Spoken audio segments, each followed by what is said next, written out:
السلام علیکم ورحمۃ اللہ وبرکاتہ۔ ناظرین، امید ہے آپ سب خیریت سے ہوں گے۔ پچھلے دو ویڈیو میں ایک ویڈیو میں نے غسل کے فرائض کروائے تھے اور دوسری ویڈیو میں غسل کے مکمل طریقہ بتایا تھا۔ آج کی اس ویڈیو میں آپ کو میں بتاؤں گا کہ غسل کن چیزوں سے فرض ہو جاتا ہے، اور یہ بہت ہی ضروری چیزیں ہیں۔ ویڈیو غور سے سنیں، آخر تک سنیں۔ انشاءاللہ جو غسل کے بارے میں بہت سارے اشکالات ہوتے ہیں ذہن میں، وہ سارے انشاءاللہ کلیئر ہو جائیں گے اگر آپ ویڈیو آخر تک سنیں گے تو۔ سب سے پہلے ایک بات سمجھ لی جائے کہ اللہ تعالیٰ قرآن پاک میں فرماتے ہیں، نبی کریم صلی اللہ علیہ وسلم حدیث بھی ہے کہ ان اللہ لا یستحیی من الحق، اللہ تعالیٰ حق بات کہنے سے شرماتے نہیں۔ تو دین کے معاملے میں حق بات کہنے میں شرم نہیں ہے۔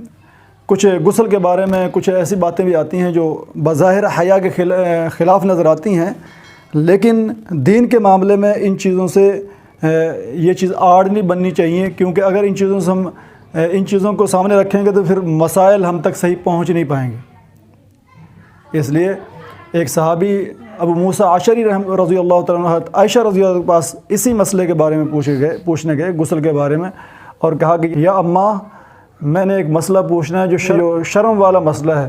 تو حضرت عائشہ نے فرمایا کہ اپنی ماں سمجھتے ہوئے جو مسئلہ ہے وہ پوچھ لو۔ تو صحابی نے پھر یہ مسئلہ پوچھا، تو لہٰذا صحابہ کرام بھی اس چیز میں شرم نہیں کرتے تھے، اس چیزوں میں شرم، اور ہم کو بھی ان چیزوں میں شرم نہیں کرنی چاہیے۔ تو سب سے پہلے آپ لوگوں نے تین چیزیں سمجھنی ہیں۔ پہلے نمبر پہ منی، دوسرے نمبر پہ مزی، اور تیسرے نمبر پہ ہوتا ہے ودی۔ منی کیا ہے؟ منی وہ ہے جو لذت کے ساتھ اور جوش کے ساتھ گاڑھا اور سفید جو رنگ کا جو مادہ نکلتا ہے اس کو ہم منی کہتے ہیں۔ اور مزی کیا ہے کہ جوش کے وقت جب انسان جوش میں ہوتا ہے تو انسان کے جو اعلیٰ تناسل ہوتا ہے اس کی رگوں کو گیلا کرنے کے لیے ایک مادہ نکلتا ہے لیس دار، جو منی کے لیے راستے کو ہموار کرتا ہے، آسان کرتا ہے، یعنی فرکشن کو کم کرتا ہے نالیوں کے اندر، کیونکہ منی نے پریشر کے ساتھ نکلنا ہوتا ہے۔ اگر پراپر طریقہ اس کو نہ ملے نکلنے کے لیے سپیڈ کے ساتھ تو پھر نالیوں میں نقصان ہوتا ہے۔ اس راستے کو ہموار کرنے کے لیے ایک مادہ نکلتا ہے لیس دار مزی، جو بالکل پانی کی طرح باریک ہوتا ہے اور رنگ بھی اس کا نہیں ہوتا، اس کو مزی کہتے ہیں۔ اور ایک ہوتا ہے ودی، جو بیماری کے وقت، یعنی بیماری سے بعض اوقات پیشاب کے ساتھ وہ قطرے نکلتے ہیں، گاڑھے ہوتے ہیں لیکن پیشاب کے وقت نکلتے ہیں تو اس کو ودی کہتے ہیں۔ تو ایک بات یاد رکھنی ہے کہ مزی اور ودی، ان دونوں کے نکلنے کی وجہ سے غسل فرض نہیں ہوتا، صرف وضو ٹوٹتا ہے۔ اگر آپ باوضو ہیں صرف وضو ٹوٹے گا، اور اس کا حکم کیا ہے کہ آپ کا وضو ٹوٹے گا تو وضو کر لیں، اور اگر وہ شلوار وغیرہ کپڑوں پہ لگا تو وہاں سے وہ کپڑا دھو لیں اور شرمگاہ کو دھو لیں، آپ پاک ہیں، غسل کرنے کی ضرورت نہیں۔ غسل واجب ہوتا ہے صرف اور صرف منی کی شکل میں، اور منی وہ ہوتا ہے جو لذت کے ساتھ نکلے، جوش کے ساتھ نکلے، گاڑھا اور سفید رنگ کا جو مادہ ہوتا ہے۔ اب اس کی دو صورتیں ہوتی ہیں۔ ایک تو ہے کہ ہم جاگ رہے ہیں، جاگتے وقت میں جو منی نکلے اس کے لیے شرط ہے کہ لذت کے ساتھ نکلے اور جوش کے ساتھ نکلے، یعنی پریشر کے ساتھ نکلے۔ تو جو مادہ نکلے گا لذت کے ساتھ، پریشر کے ساتھ، اس سے جو ہے غسل فرض ہو جائے گا۔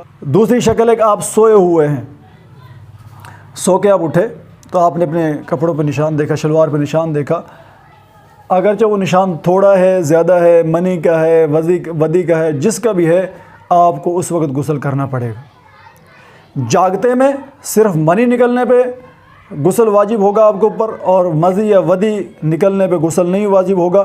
لیکن اگر آپ سو رہے ہیں اور آپ اپنی شلوار پر نشان دیکھتے ہیں، وہ نشان اگرچہ تھوڑے ہوں تو پھر بھی آپ کو غسل کرنا پڑے گا، اس لیے کہ آدمی سوتا ہوا آدمی کو حواس قائم نہیں ہوتے، تو وہ فرق نہیں کر سکتا کہ یہ احتلام ہوا ہے یا مزی نکلی ہے، تو اس کو پھر غسل کرنا پڑے گا۔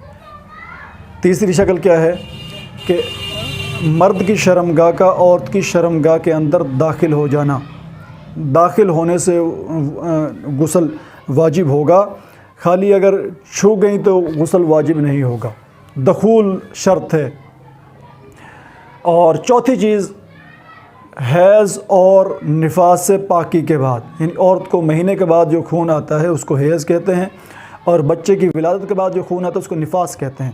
تو حیض اور نفاس کے اختتام پر عورت کے اوپر غسل فرض ہو جاتا ہے۔ یہ 4 شکلیں ہیں غسل فرض ہونے کی۔ نمبر 1، منی کا نکلنا جوش کے ساتھ اور لذت کے ساتھ۔ نمبر 2، سوئے ہوئے تھے، اب سونے کے بعد اب اٹھے تو آپ نے اپنے کپڑوں میں نشان دیکھے تو غسل فرض ہوگا۔ تیسرے نمبر پہ مرد کی شرمگاہ کا عورت کی شرمگاہ کے اندر داخل ہو جانا، اگرچہ انزال ہوا ہے یا نہیں ہوا تو غسل فرض ہو جائے گا۔ اور چوتھی شکل ہے کہ عورت حیض سے اور نفاس سے پاک ہو تو اس کے اوپر بھی غسل واجب ہو جاتا ہے۔ یہ 4 شکلیں ہیں غسل واجب ہونے کی۔ اللہ تعالی عمل کی توفیق عطا فرمائے۔ اور ناظرین، اگر آپ نے غسل کے فرائض کی تفصیل اور جو غسل کا میں نے مکمل طریقہ کروایا تھا وہ ویڈیو اگر نہیں دیکھی تو وہ دیکھ لیں، اور ان کا